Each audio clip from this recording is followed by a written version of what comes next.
Whirlwinds and Watherspouts. The standard explanation for the great majority of skyfalls is that whatever comes down was carried up by a whirlwind or waterspout. In addition to being the most logical explanation, the whirlwind theory rests on some strong observational evidence. A great variety of small plant and animal organisms and debris does indeed constantly circulate in the atmosphere. The spores of fungi, mosses, lichens and algae, insect eggs, bacteria, wing scales, hairs, and scraps of feathers have all been found in air samples collected in specially designed aspirators. It requires relatively little force to lift these wind-borne organisms, which may up from dried-up ponds and elsewhere. Be swept, although no great amount of energy is required to lift such small particles from the ground, enormously strong. Lifting forces are generated by large whirlwinds, tornadoes, and waterspouts. In the funnel of a tornado, for instance, winds may whirl at 170 to 300 miles an hour and produce a pressure of more than 300 pounds per square foot on everything that stands in their way.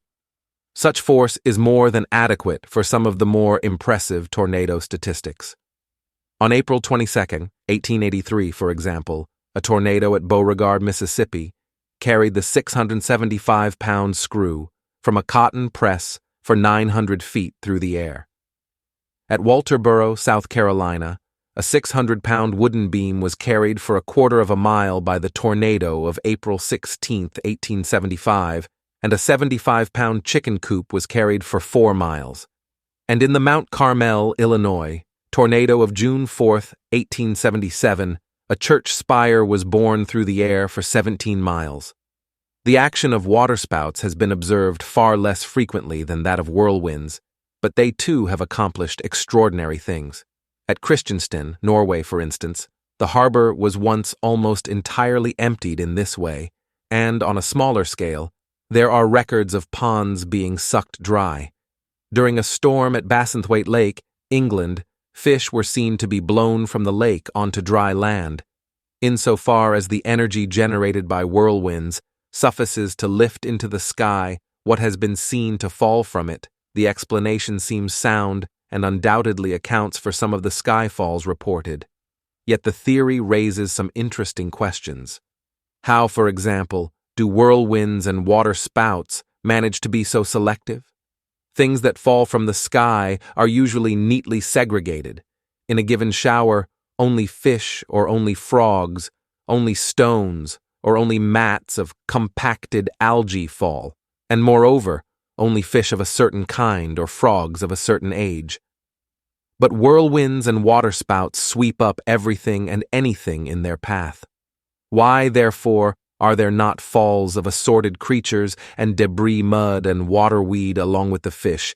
If some kind of aerial sorting mechanism is supposed a sorting of objects according to their weight and aerodynamics, for instance, one would then expect assorted showers, fish here, mud there, weed elsewhere, to occur in the same area at more or less the same time. But this does not happen.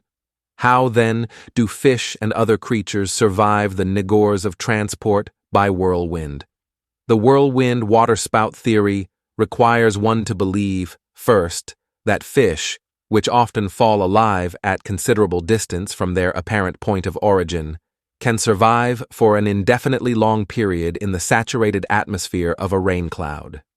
Second, one must believe that forces powerful enough to lift fish, frogs, toads, eels, and snakes out of their normal habitat and into the sky are insufficient to do them any physical damage, and that the sudden changes of temperature and pressure are equally harmless. While such theories may appeal to common sense, they have no firm evidence to commend them. There is the further question of how whirlwinds could hover over one spot or return to it.